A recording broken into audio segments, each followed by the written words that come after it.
Hello everyone, I am Abhishek HR, working as an assistant professor in Department of Mechanical Engineering, MIT Mysore. I welcome you all to the online session on dynamics of machines. In previous session, we have already learnt about the concept of governor, classification of governor, working principle of Porter governor, and also you learnt about some numerical problems on Porter governor. In today's session, I am going to explain about the Hartnell governor. Before going to explain anything about the Hartnell governor, let us just recall about the classification of governor. In the classification of governor, there are main two types of governor. One is inertia governor, one more is centrifugal governor.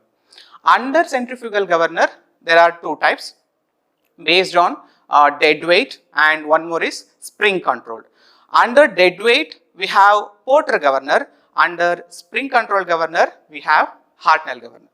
As per the VTU syllabus, we have two types of governor in our syllabus, that is Porter governor as well as the Hartnell governor. We have already studied or learnt about the working of Porter governor and the numerical problems on Porter governor.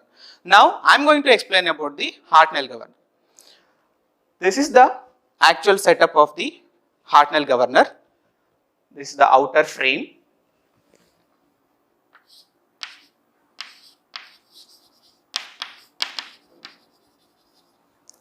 And this is the spring. This is the important element in the Hartnell governor. Because of the spring, the further operation is going to take place. And this is the fly balls, and this is the bell crank lever. In the bell crank lever, one end of the bell crank lever is connected to the fly ball or rotation of ball, and another end consists of a roller. There are two bell crank lever in both the sides, and frame as well as the bell crank lever will rotate with respect to the spindle axis. This is the sleeve. You have seen the sleeve arrangement in the Porter governor also, but in there you have seen the dead weight on the spindle axis. But here a helical compressed spring has been housed in the inner side of the frame, and it has been covered by the outer frame, and it will be revolved with respect to the spindle axis.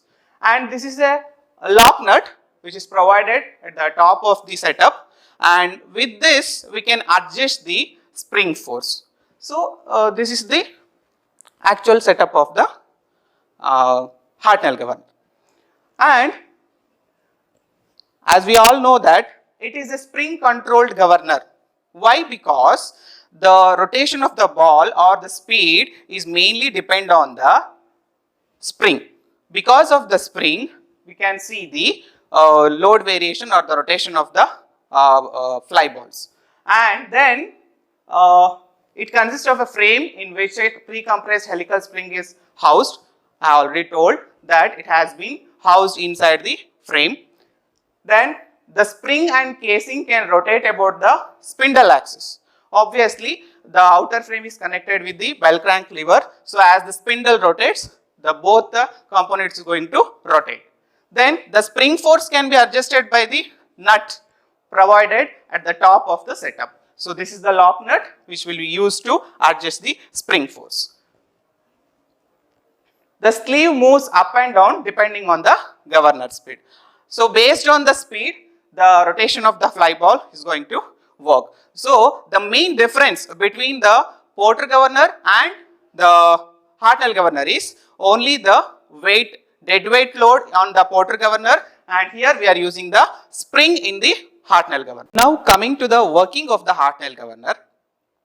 So based on the load variations, as the load increases, speed is going to decrease. At that situation, the rotation of the fly balls is going to fly outward from the spindle axis. So the one more bell crank lever which is attached to the sleeve, on that we have a throttle valve.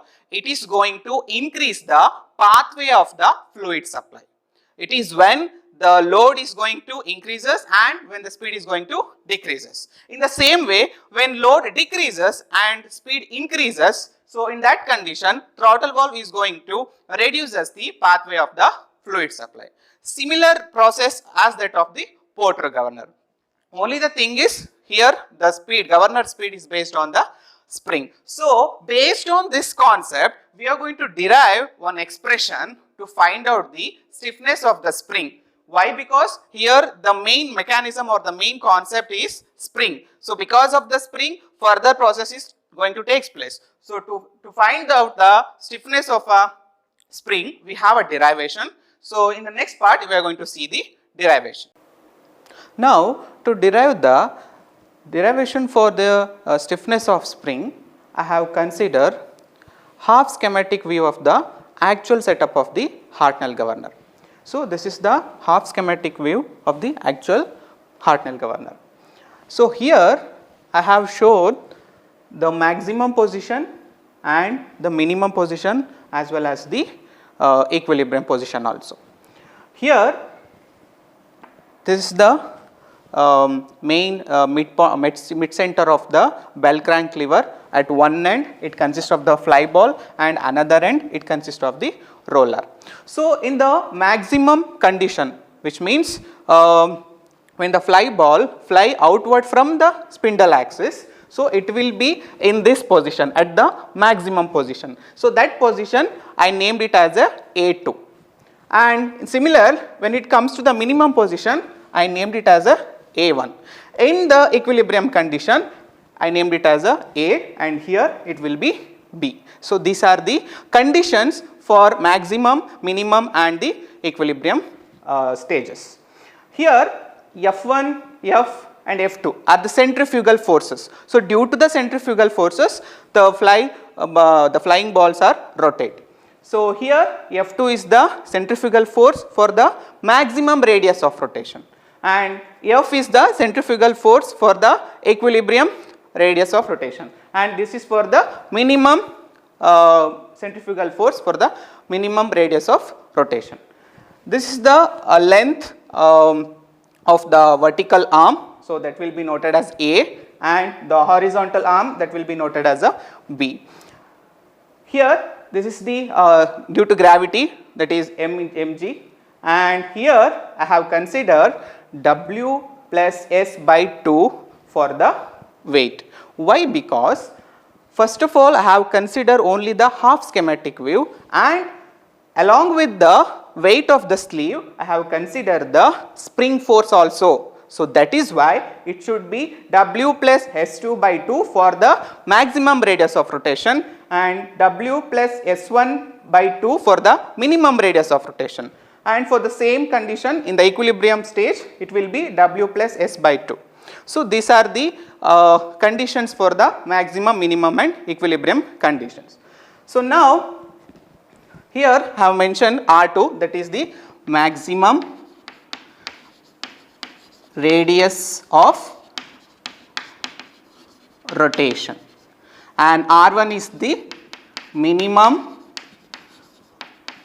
radius of rotation, and R is the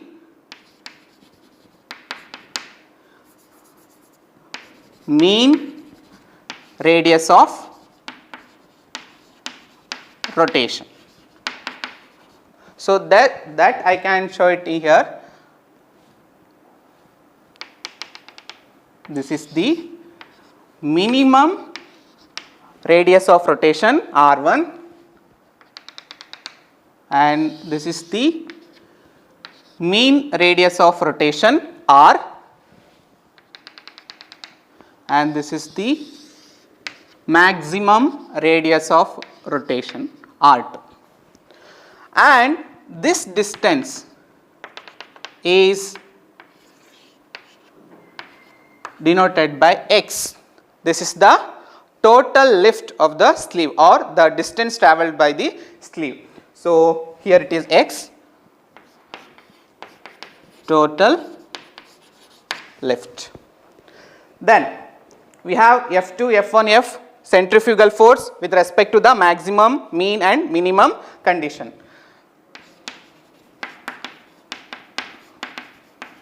Centrifugal force at R2, centrifugal force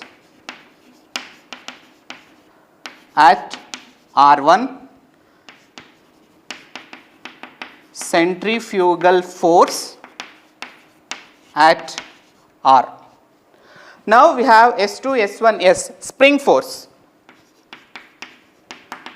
Spring force at R2 and spring force at R1 and spring force at R. These are the important condition while deriving the stiffness of the spring. Next we have A and B. See, A is the length of the vertical arm, or we call it as a ball arm because it consists of a fly ball. Length of a ball arm, and B is also length of the sleeve arm, or we also call it as the horizontal arm. So these are the two lengths with respect to the fly ball as well as the sleeve. Then X, where I have already told about the X, it is the total distance travelled by the sleeve. Then we have small m and one more capital M. Small m is the mass of the each ball, or we call it as the weight of the ball, that is equal to m into g. Mass of the ball. And capital M is the mass of the sleeve.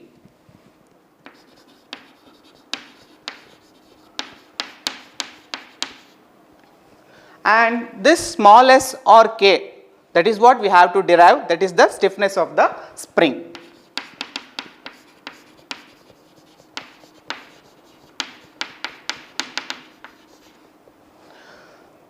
N2, N1 and N. You already know about these factors, that is the maximum equilibrium speed, and N1 is the minimum equilibrium speed, and N is the mean equilibrium speed.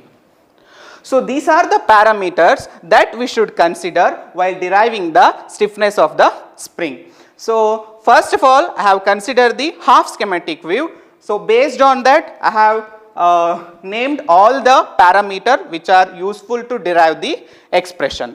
Now let us start the expression. After this, so by taking moment about O at this point about O for the maximum radius of rotation, which means with respect to R2, basically momentum is force into perpendicular distance. With respect to the maximum radius of rotation, here force is the centrifugal force, that is F2, and the perpendicular distance is length of the ball arm, that is A. So here I have to consider F into A, force into perpendicular distance, that is equal to B2 with respect to the maximum condition, that is W plus S2 by 2, force into the perpendicular distance, that is B, length of the sleeve arm. So here I just modify this with respect to the W plus S2 is equal to F2 into 2 into A by B. So this is the equation number 1. Similarly, with respect to the minimum radius of rotation, same expression W plus S1, because it is for the minimum radius of rotation. S1 means spring force at minimum condition. So that is equal to F1 into 2 of A by B. So that is the equation 2 with respect to the maximum and minimum condition. Then if I subtract equation 1 minus equation 2, so I will get the actual spring force, that is the sleeve movement, that is 2 into A by B into F2 minus F1. So after this we have one more condition similar to this, that is the a similar triangle, just triangle O, A1, A2 and O, B2 and B1. So these are the like similar triangles. So based on this I have considered X by R2 minus R1. X is here the total distance travelled by the sleeve movement, so that is X. With respect to that A1, A2, so that is nothing but the R2 minus r1. So, x by r2 minus r1. With respect to this, the perpendicular distance b by a.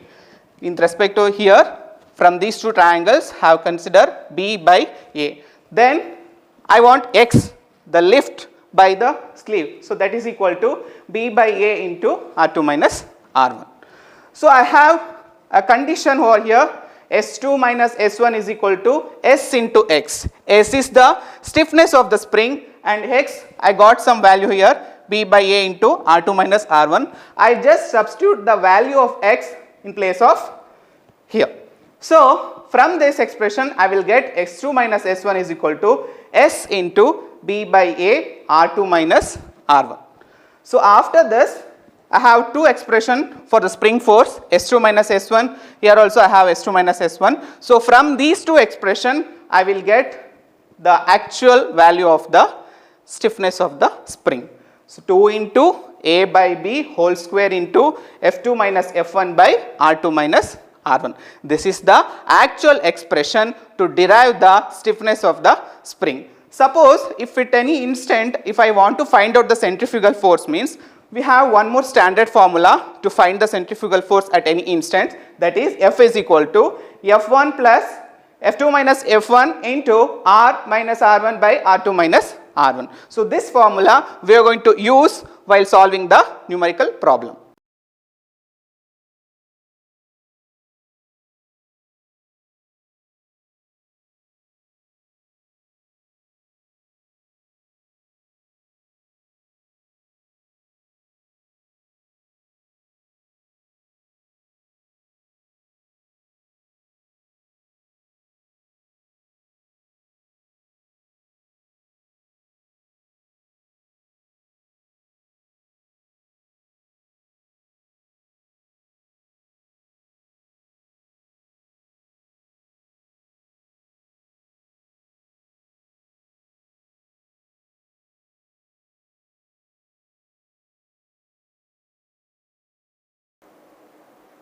Okay. So, in the given problem, we need to find out the rate of spring and the equilibrium speed. Before going to solve the problem, first we should read the problem 2 to 3 times. So, from the problem statement, we should note down the given data, because it is very important. From these data, we can proceed for the next calculation. So, these are the data that I have extracted from the given problem. Here small m means mass of a ball, flying ball. So, that is small m, that is 1.5 kg, and A means that is length of the vertical arm, that is the ball arm. So, that length of A is 125 millimeter, that I have converted into the meter, because I have maintained the unit as meter through entire problem. Now, B is 75 mm. B means what? The length of the sleeve arm, or we call it as a length of the horizontal arm. So, that is the 75 mm. When I convert it to meter, it will be 0.075 meter. Now, A and B are already given in the problem statement. If you once read the statement, you will get this data. Then R, that is the fulcrum radius, that is nothing but a mean radius, that is the 90 mm. When I convert it to meter, it will be 0.09 meter. Next, the maximum radius 115 mm and the minimum radius 75 mm. So, here in the problem, it is clearly mentioned that maximum radius of rotation, minimum radius of rotation, as well as the mean radius of rotation. All the 3 radius of rotations are clearly given in the problem. Then N1, that is the minimum equilibrium speed, that is the 300 rpm. Then N2, maximum speed. So, in the problem it is mentioned that maximum speed is 6% greater than the minimum equilibrium speed. So, I have just used that hint, 6% greater. So, 300 plus 6 by 100 into 300. So, I will get the maximum equilibrium speed as 318 rpm. So these are the hints or the given data in the problem. Now I need to find out small s, that is nothing but the rate of stiffness of spring. Then as well as also have to determine the mean equilibrium speed, that is n, because in the problem it was clearly mentioned that n1 and n2 minimum equilibrium speed and maximum equilibrium speed, but here I need to find out the mean equilibrium speed. Now first let us find the stiffness of the spring, that is small s. So as we have already derived an expression to derive the rate of spring, that is s is equal to 2 into a by b whole square into f2 minus f1 by r2 minus r1. So this is the expression to find out the rate of stiffness of spring. Look here, a and b, length of the vertical arm and length of the horizontal arm, it is given in the data. Now F2 and F1, that is the centrifugal force at the maximum radius of rotation, centrifugal force at the minimum radius of rotation. So it is not given in the problem, which means that we need to find out. Then R2 minus R1, it is given in the problem, where it is R2 0.115 meter, R1 0.075 meter. Now I need to find out the centrifugal force at maximum and minimum radius of rotation. I have a standard formula to find out the centrifugal force, that is F is equal to m into omega square into r. F means centrifugal force, m means mass of the ball, omega that is the angular speed, r radius of rotation. I need F2 and F1 with respect to maximum and minimum radius of rotation. So for F1, m into 2 pi n1 by 60 whole square into r1. So this is nothing but we have a standard formula 2 pi n by 60. Omega is equal to 2 pi n by 60, that I have applied in place of angular speed. I know the value of mass 1.5 kg. I know the value of minimum equilibrium speed, which is given in the data 300 rpm. Then r1 minimum radius, that is also known data. Now I can find out the F1, means centrifugal force at the minimum radius of rotation. So if I use that values to get the centrifugal force at minimum radius of rotation.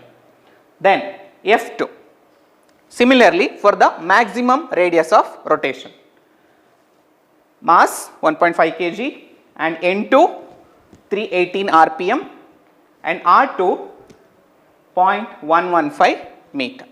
Similarly, I can get the centrifugal force at maximum radius of rotation. Now I got the values F1 and F2. Be careful while solving the centrifugal force calculation, because if centrifugal force value is wrong, then we can't get the correct stiffness of the spring, because centrifugal force itself is wrong, means we can't expect the exact answer of a rate of stiffness of the spring. Then let us move on to the actual formula that we need to find out in this problem. S is equal to 2 of a by b whole square into f2 minus f1 by r2 minus r1. Now I got these values f2 and f1, just apply here, you will get the stiffness of the spring. Now 50% of the problem is solved. I have find out the stiffness of the spring, that is 1,1147.73 Newton per meter. Why? Because I have kept all the data in meter. So here also the unit should be Newton per meter. Now the second portion or the next half of this problem is equilibrium speed, mean equilibrium speed. Now in the similar fashion, while deriving the stiffness of spring derivation, at the end of the derivation, I have mentioned about one formula, that is to find the centrifugal force at any instant, we have the standard formula, that is F is equal to F1 plus F2 minus F1 into R minus R1 by R2 minus R1. By using this formula, I can get a centrifugal force at an instant time. Using that centrifugal force, look here, I applied all the values in place of F1, F2, F1 because these are all known values, known data. So, from this I will get a centrifugal force at instant time. Now, again I will use the same formula, centrifugal force is equal to m into omega square into r, m 1.5 and omega square 2 pi n by 60. Here this is the parameter that I need to find out. Minimum equilibrium speed, mean equilibrium speed, and radius of rotation, it is clearly given in the problem, 0.09 meter. Just substitute for this formula, you will get the required parameter, that is mean equilibrium speed 308.7 rpm. This is the actual parameter that we need to find out from this problem. Like this, we have a similar type of problems. In some condition, they may ask to find minimum radius of rotation. In some cases, they may ask to find out the centrifugal force, or find out the length of the vertical arm or length of the horizontal arm. They may give the stiffness of the spring itself, or they may ask to find the mean radius of rotation. So, by using this formula, we can find out the required parameter. Thank you.